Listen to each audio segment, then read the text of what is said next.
नमस्कार मंडळी, नवीन एका इंटरेस्टिंग व्हिडिओमध्ये सर्वांचं मनापासून स्वागत आहे. मित्रांनो, महाराष्ट्रातील संजय गांधी निराधार अनुदान योजनेच्या लाभार्थ्यांसाठी ही व्हिडिओ अतिशय महत्त्वाची आहे. लाभार्थ्यांच्या माध्यमातून एकच मेसेज येतो, एकच प्रश्न विचारला जातो की सर आमचं नोव्हेंबर महिन्याचे पैसे कधी जमा होणार, नोव्हेंबर महिन्याच्या हप्त्यासंदर्भात सर अपडेट द्या. या अगोदर राज्य सरकारच्या माध्यमातून 2 शासन निर्णय जाहीर झाले. त्या शासन निर्णयामध्ये नोव्हेंबर महिन्याचे पैसे संबंधित बँकेमध्ये वर्ग करावे आणि वर्ग केल्यानंतर ते पैसे लाभार्थ्यांच्या खात्यामध्ये वितरित करावे डीबीटीच्या माध्यमातून, अशा पद्धतीचा तो शासन निर्णय होता.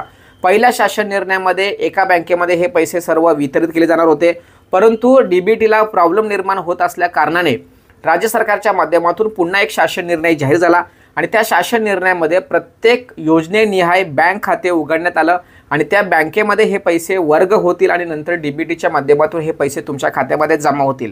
आम्हाला या ठिकाणी माहीत आहे की सरकारच्या लेवलला किंवा सामाजिक विभागाच्या लेवलला तांत्रिक अडचण निर्माण झालेली आहे. वन टाईम डीबीटीच्या माध्यमातून वेगवेगळी अमाऊंट ट्रान्सफर करायला तांत्रिक अडचण निर्माण होते. या सगळ्या गोष्टी मान्य असताना जर समजा लाडकी बहीण योजनेसंदर्भात एखादा प्रॉब्लेम निर्माण झाला, लाभार्थ्यांच्या माध्यमातून जर अडचण किंवा विनंती जर आल्या, तर लाडकी बहीण योजनेचे जे सर्वसर्वे आहेत, विभाग प्रमुख आहेत आदित्यताई तटकरे मॅडम, यांच्या माध्यमातून त्यांच्या ट्विटर हँडल असेल किंवा इंस्टाग्राम असेल किंवा यूट्यूब चॅनल असेल, फेसबुक असेल, अशा विविध प्रचलित सोशल मीडियाच्यावरती ते व्हिडिओ टाकतात किंवा मेसेज टाकतात की ही अडचण लाभार्थ्यांच्या माध्यमातून सांगण्यात येत आहे आणि त्याच्यावरती या पद्धतीचं काम सुरू आहे किंवा या पद्धतीचं काम केलं जाणार, बरोबर आहे. पण मात्र दिव्यांग बांधव असतील, संजय गांधी निराधार अनुदान योजना असेल, त्याचबरोबर विधवा पेन्शन योजनेचे लाभार्थी असतील, ज्येष्ठ नागरिक असतील, श्रावणबाळ योजनेचे लाभार्थी असतील, वृद्धपकाल योजनेचे लाभार्थी असतील, या सर्व लाभार्थ्यांच्या माध्यमातून अनेक प्रश्न विचारले जातात, अनेक विनंत्या केल्या जातात की सर आम्हाला नोव्हेंबर महिन्याचे पैसे द्या. अनेक योजना अशा आहेत की त्या योजना गरजेच्या नाही आहेत, तरीसुद्धा त्या योजनेला भरघोस असं नियमित स्वरूपामध्ये निधी वितरित केला जातो आणि त्यांच्या खात्यामध्ये सुद्धा दिला जातो. परंतु ज्या अर्थाने ही योजना सुरू केलेली आहे, सामाजिक आर्थिक घटक, या सामाजिक आर्थिक घटकाला मात्र या ठिकाणी दुर्लक्षित केलं जात आहे. माझ्या या व्हिडिओच्या माध्यमातून सरकारला एक विनंती असेल की तुम्ही जी लोक या योजनेसाठी नेमून दिलेले आहेत, मी मुद्दाम आता त्या मंत्र्यांचं नाव घेत नाही, जर मंत्र्यांचं नाव जर घेतलं तर त्यांचे जे कार्यकर्ते आहेत ते चुकीच्या पद्धतीच्या कमेंट्स करायला मागे हटणार नाही. परंतु ते कार्यकर्ते मात्र त्या मंत्र्याला जाऊन विचारू शकत नाही की सर सामाजिक न्याय विशेष विभागाचे पैसे वितरित होण्यास विलंब होत आहे, नेमकं कारण काय. त्यामुळे या व्हिडिओच्या माध्यमातून एक विनंती असेल की सरकारने जी लोक नेमून दिलेली आहेत त्या लोकांनी फ्रंटला येऊन काम केलं पाहिजे.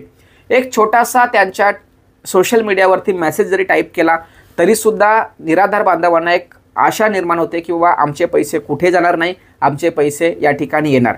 या व्हिडिओच्या माध्यमातून माझ्या माहितीप्रमाणे किंवा मी ज्या पद्धतीच्या हालचाली करतोय त्या हालचालीनुसार किंवा माहिती मिळवायचा प्रयत्न करतो त्यानुसार अनेक लोकांकडून मला 15 तारीख सांगण्यात आली, परंतु त्या 15 तारखेवर मला विश्वास नसल्या कारणाने मी ठामपणे तुम्हाला सांगत नाही की 15 तारखेला हे पैसे येतील, कारण 15 तारखेला शनिवार आहे आणि त्या दिवशी सुट्टी असणार आहे. शनिवार रविवार गेल्यानंतर 17-18 तारीख आली, मग हा पूर्णपणे महिना संपतोय. मग जर समजा तुम्हाला हा पूर्णपणे महिना जर संपवायचा होता तर मग तुम्ही 2 महिन्याचे पैसे एकत्र द्यायला पाहिजे होते. जर तुमचा डीबीटीचा प्रॉब्लेम असतील तर कदाचित हे जे मी बोलतोय ते काही माझ्या निराधार बांधवांना पटणार नाही की सर एक टाईम देत नाही तर 2 टाईम कसे देतील, पण मग लवकर पैसे द्यायला काही हरकत नाही. राज्य सरकारला हेही माहीत होतं, अधिकाऱ्यांना हेही माहीत होतं की बाबा डीबीटीच्या माध्यमातून काही लोकांना तुम्ही 1000 रुपये दिलेले आहेत, काही लोकांना तुम्ही 1500 रुपये दिलेले आहेत, मग तुम्हाला एक ना एक दिवस, एक ना एक महिन्याला तुम्हाला त्यांना 2500 रुपये द्यायचे आहेत, काही लाभार्थ्यांना तुम्ही 1500 रुपये द्यायचे आहेत. या सगळ्या गोष्टी तुम्हाला माहीत असताना तुम्ही हा विलंब का लावताय. तहसील ऑफिसमधून सुद्धा माहिती मी आज घेतली, तर त्या तहसील कार्यालयामध्ये गेल्या, तिथून माहिती घेत असताना त्यांनी मला असं सांगितलं की सर तुमच्या माध्यमातून दिव्यांग बांधवांना सांगा की तुमचं KYC करून घ्या, तुमचं UDID कार्ड, दिव्यांग प्रमाणपत्र आमच्या कार्यालयात आणून द्या, तुमची KYC करून घ्या. मी त्यांना म्हणालो सर मग आम्ही जर हे करायचं मग तुम्ही काय करताय.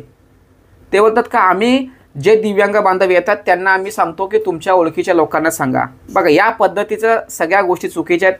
सरकारला किंवा शासनाला अजिबात त्या गोष्टीचं महत्त्व नाही किंवा दिव्यांगांची KYC किती महत्त्वाची आहे, ती होणं खूप गरजेचं आहे. लोकांना ते जे काही 1000 रुपये पेंडिंग ठेवले आहेत ते किती महत्त्वाचे आहेत, 2,500 रुपये किती महत्त्वाचे हे शासनाला किंवा जे काही कर्मचारी आहेत त्यांना अजिबात माहीत नाही, लक्षात ठेवा। अशा पद्धतीने महाराष्ट्रामध्ये प्रत्येक तहसील कार्यालयामध्ये वातावरण 100% असणार आहे, तर त्यांना त्याचं गंध नाही, त्यांना त्यांचं महत्त्व नाही आहे। लाडकी बहीण योजनेच्या संदर्भात तुम्ही एका महिन्यामध्ये काही लोकांना 1,500 दिले, काही लोकांना 3,500 दिलं, काही लोकांना तुम्ही 6,000 दिले। अशा पद्धतीचा अनुभव असताना सुद्धा तुम्ही निराधार बांधवांच्या बाबतीत हा जो निर्णय घेत आहात हा अतिशय चुकीचा आहे, लक्षात ठेवा। माझं तर या व्हिडिओच्या माध्यमातून हेही विनंती असेल की तुम्ही आमची जी सामाजिक न्याय विशेष विभागाची जी वेबसाईट आहे त्या वेबसाईटवरती कुठेतरी एखादा मेसेज टाईप केला असता, त्या मेसेजच्या आधारावरती निराधार बांधव हा थांबला असता।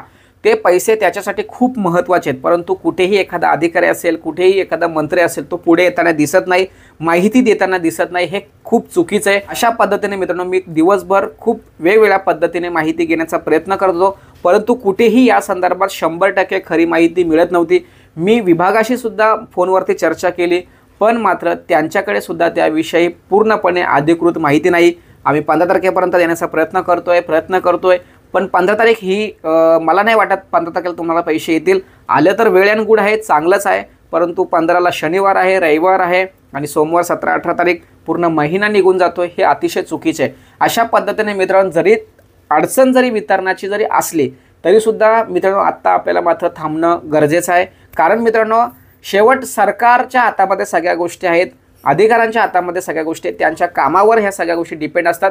आपल्याला वाट बघितल्याशिवाय पर्याय नाही आहे। शासन निर्णय 1 काढो किंवा 2 काढो याचा काहीही फायदा आपल्याला झालेला नाही आहे। पैसे खूप उशिरा येत आहेत आणि हे पैसे जर उशिरा जर आले तर पुढचा महिन्याचा हप्तासुद्धा उशिरा येण्याची शक्यता आहे, असं म्हणायला काहीच हरकत नाही। अशा पद्धतीने मित्रांनो लाभार्थ्यांच्या माध्यमातून वारंवार प्रश्न होता, सर आम्हाला काहीतरी अपडेट द्या, तर अधिकृतपणे कुठेही अपडेट मिळत नाहीत, कोणत्याही अधिकारीकडून त्याविषयी शाश्वत अशी माहिती मिळत नाही। त्यामुळे मला सुद्धा तुमच्यासमोर कोणत्याही प्रकारची अधिकृत माहिती ठेवता येत नाही, परंतु लाभार्थ्यांच्या माध्यमातून प्रश्न होता, सर व्हिडिओ बनवा, काहीतरी सांगणं गरजेचं होतं त्यांच्यासाठी, म्हणून ही व्हिडिओ बनवली। सदर माहिती महाराष्ट्रातील व लाभार्थ्यांसाठी महत्त्वपूर्ण असल्याने त्यांच्यापर्यंत ही व्हिडिओ पोहोचवण्यासाठी सहकार्य करा। भेटूया पुढील व्हिडिओसह, तोपर्यंत धन्यवाद। जय हिंद, जय महाराष्ट्र।